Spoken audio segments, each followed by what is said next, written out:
Comment installer un radiateur électrique, niveau de difficulté, un marteau.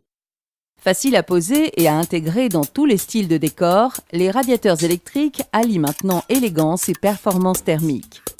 Vous aurez besoin de gaines ICTA, d'un boîtier d'encastrement à scellé, de dominos de raccordement, de plâtre à prise rapide, d'une plaque de sortie de câble et d'un radiateur électrique.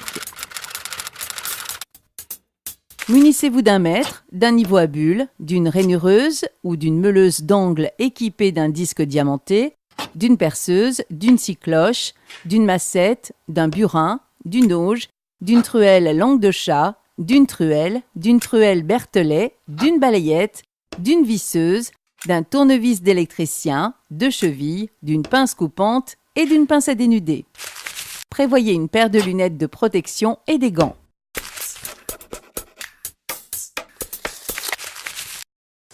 Évitez la proximité d'une porte car le courant d'air pourrait perturber son thermostat et fixez-le à au moins 10 cm du sol pour assurer une convection naturelle. En le plaçant sous une fenêtre, vous compenserez l'effet refroidissant. L'alimentation électrique en 230 volts de votre radiateur ne peut se faire sur une prise existante de votre installation. Elle doit provenir d'un circuit indépendant provenant d'un disjoncteur bipolaire installé dans votre tableau électrique et lui-même raccordé en aval à un interrupteur différentiel de 30 mA. Prévoyez des câbles de 1,5 mm² de section et un disjoncteur de 10 A pour un circuit ne dépassant pas une puissance de 2250 watts et une section de 2,5 mm² avec un disjoncteur de 20 A pour un circuit de 4500 watts. Si vous disposez déjà d'une programmation ou si vous souhaitez en installer une pour piloter vos radiateurs, vous devez également prévoir d'acheminer un fil pilote jusqu'au radiateur à poser.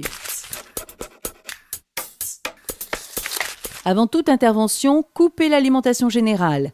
Si vous coupez uniquement le courant au disjoncteur divisionnaire concerné, vérifiez l'absence d'alimentation au moyen d'un multimètre. Par souci esthétique, il est préférable d'acheminer les conducteurs de l'alimentation électrique de 230 volts sous gaine encastrés dans le mur. Réglez la rainureuse en écartement et en profondeur. La saignée doit permettre le passage sans contrainte de la gaine et laissez 4 ou 5 mm au-dessus du conduit pour le rebouchage.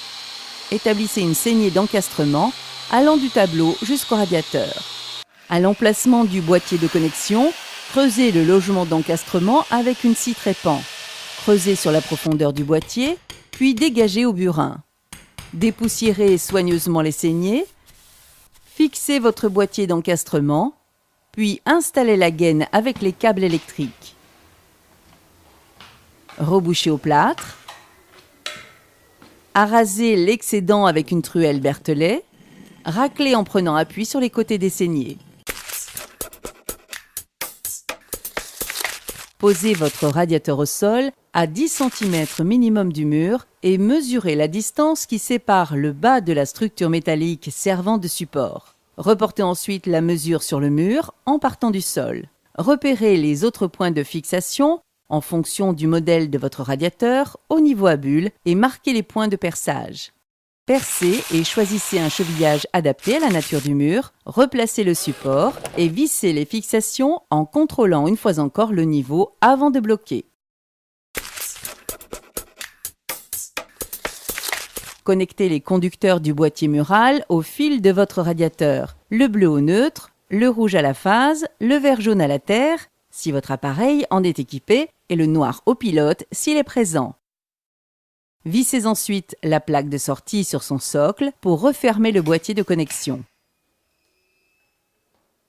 Positionnez votre radiateur sur ses supports de fixation et ramenez-le contre le mur pour verrouiller l'ancrage. Reste alors à remettre le courant pour tester votre appareil. Réglez le thermostat pour obtenir la température de confort souhaitée. Un système de chauffage assez discret, surtout destiné aux logements bien isolés. Une question, un doute, un conseil? Contactez le 0810 634 634.